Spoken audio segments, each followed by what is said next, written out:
Salut à tous, j'espère que vous allez bien, malgré tout ce qui se passe en ce moment, tous les problèmes qu'on rencontre avec cette pandémie. Prenez soin de vous, c'est le plus important. Aujourd'hui est un jour particulier car j'ai reçu de la part de Rhinoshield cet iPhone 12 Pro. On va faire les déballages tout de suite, après le générique.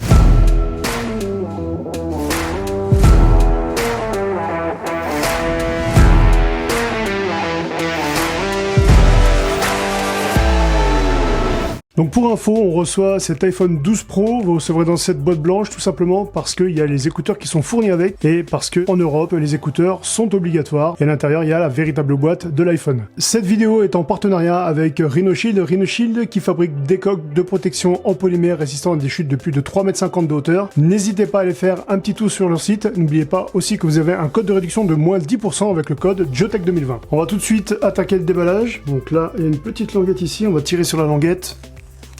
Voilà, ça c'est fait. Alors ça s'ouvre comme ça. Et regardez, c'est le Pacific Blue, parce que j'avais envie de cette couleur, de découvrir cette nouvelle couleur avec vous. Regardez la boîte, iPhone de marqué sur l'extérieur. Donc là on a les specs du produit, iPhone ici. Et vraiment très simple, très minimaliste. On va poser la boîte ici pour l'instant. Et comme je vous le disais tout à l'heure, on a les fameux écouteurs d'Apple. Et moi personnellement, je sais pas vous, mais moi je m'en sers jamais, ça reste dans la boîte. On va passer à l'instant que vous attendez tous. Attention.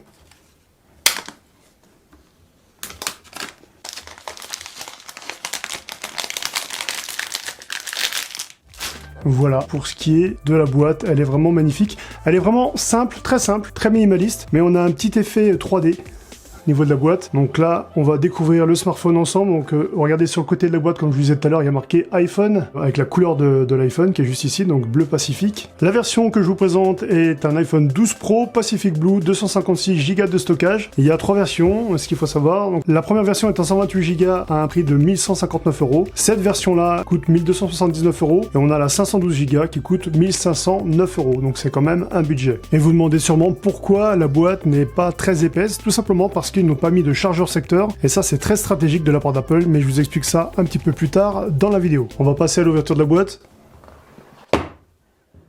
Franchement, il est magnifique. Regardez-moi la beauté de ce smartphone Pacific Blue avec les contours en acier inoxydable bleu brillant. Franchement, ça le fait. Il est magnifique. J'aime bien cette nouvelle version de revenir un petit peu à l'ancienne, un petit peu carré sur les côtés. Moi, les bords arrondis, j'étais pas trop fan sur l'iPhone 11 Pro. Et franchement, ça me rappelle un petit peu l'iPhone 5. Voilà, je vais le poser ici. On va regarder juste après. Le meilleur pour la fin. Et donc, on a USB-C vers Lightning normal. Donc voilà. Donc, ce qui est vraiment dommage avec ça, c'est que vous allez être obligé d'acheter un chargeur secteur ou alors un chargeur par induction MagSafe. Donc je vais vous expliquer ça un petit peu plus loin dans la vidéo et pourquoi c'est très stratégique de l'avoir d'Apple. Ensuite, à l'intérieur, on retrouve l'épingle pour la carte SIM et puis voilà, c'est vraiment très simple, très minimaliste. Ils ont mis le petit autocollant toujours quand même, la garantie, etc., etc. Regardez comme il est beau. Donc on va retirer l'opercule qui est juste devant.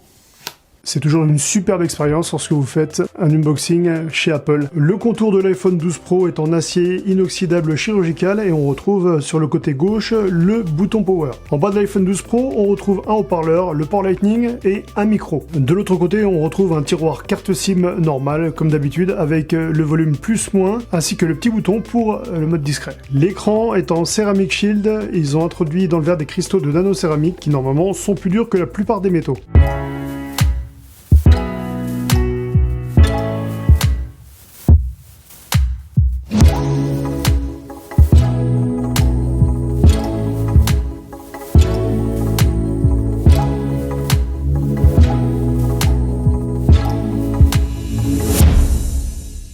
Au niveau de l'écran, ce qui est important à signaler quand même, c'est qu'on est sur de l'OLED 60 Hz. On a une définition de 2532 x 1170 pixels, ce qui est pas mal. Et puis on a aussi bien sûr un écran Super Retina XDR display et il est bien sûr compatible 5G. Je ne vous parlerai pas du Face ID qui n'est pas pour moi une nouveauté, le Face ID qu'on connaît très bien, qui reste le moyen le plus sécurisé pour déverrouiller son smartphone à ce jour, tout smartphone confondu, enfin pour moi. Dans la grosse nouveauté cette année, c'est le MagSafe. Le MagSafe, qu'est-ce que c'est? C'est tout simplement un composant circulaire circulaire magnétique qui est situé à l'arrière de votre iPhone et qui vous permet tout simplement de recharger votre iPhone, mais très rapidement. C'est-à-dire qu'au lieu que vous ayez une charge par induction en 7 watts, vous aurez une charge par induction en 15 watts, donc il sera 2 fois plus rapide. Le bémol, vous vous en doutez, c'est qu'il faudra que vous procuriez un chargeur MagSafe qui coûte aux alentours de 45 € chez Apple et seulement chez Apple. Ensuite, si vous voulez prendre une coque compatible, c'est pareil. Pour le MagSafe, il faudra que vous preniez une coque Apple. Par contre, moi j'ai une solution si vous désirez avoir une autre coque que Apple, donc on a les coques RhinoShield. Ça marche avec les coques bumper, mais seulement avec les coques bumper. C'est-à-dire que vous mettez la coque bumper et vous pouvez mettre à charger directement, donc l'aimant qui se trouve derrière chargera directement en 15 watts. Par contre, si vous chargez donc avec la coque Solid Suite de chez RhinoShield, donc ça chargera, mais ça chargera que en 7 watts du coup, vu que c'est pas adapté pour. Bon là au niveau du MagSafe, on va dire qu'on est sur un prototype, c'est-à-dire que vous devez acheter le chargeur. Avec le chargeur, vous avez un câble USB-C uniquement vers Lightning, donc vous serez obligé d'acheter un chargeur USB-C, sauf si vous en avez un qui traîne dans un coin. Quoi qu'il en soit, pour l'instant, c'est pas une grosse innovation, mais peut-être. Moi, je pense que la stratégie d'Apple, c'est que ils sont en train de nous sortir, voilà, un prototype. Le MagSafe, c'est quand même un chargeur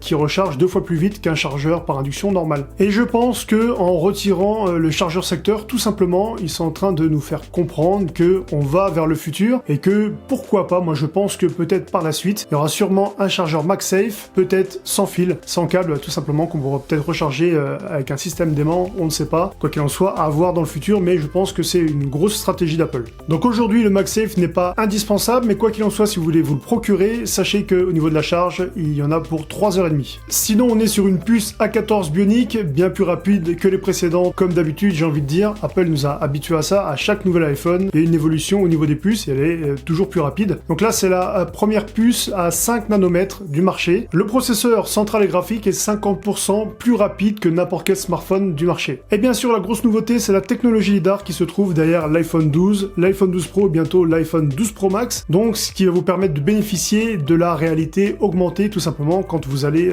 par exemple, choisir une application pour choisir un meuble et le mettre en simulation dans votre salon pour savoir ce que ça va donner dans votre salon. Donc, logiquement, grâce à cette technologie LiDAR, vous aurez un meilleur aperçu de votre réalité augmentée. Et cette technologie va aussi améliorer vos photos de nuit, notamment le mode portrait. Il y aura possibilité de faire un mode portrait en pleine nuit. Donc ça, c'est le plus de la technologie LiDAR, même si, honnêtement, entre nous, je connais pas beaucoup de personnes qui font des photos de nuit. On arrive à la fin de la vidéo, j'espère qu'elle vous a plu. N'oubliez pas de partager sur les réseaux sociaux, n'oubliez pas de me suivre aussi sur les réseaux sociaux. N'oubliez pas le commentaire, le bon pouce bleu qui va bien. Je vous souhaite à toutes et à tous une très bonne journée. Prenez soin de vous surtout, et à très bientôt.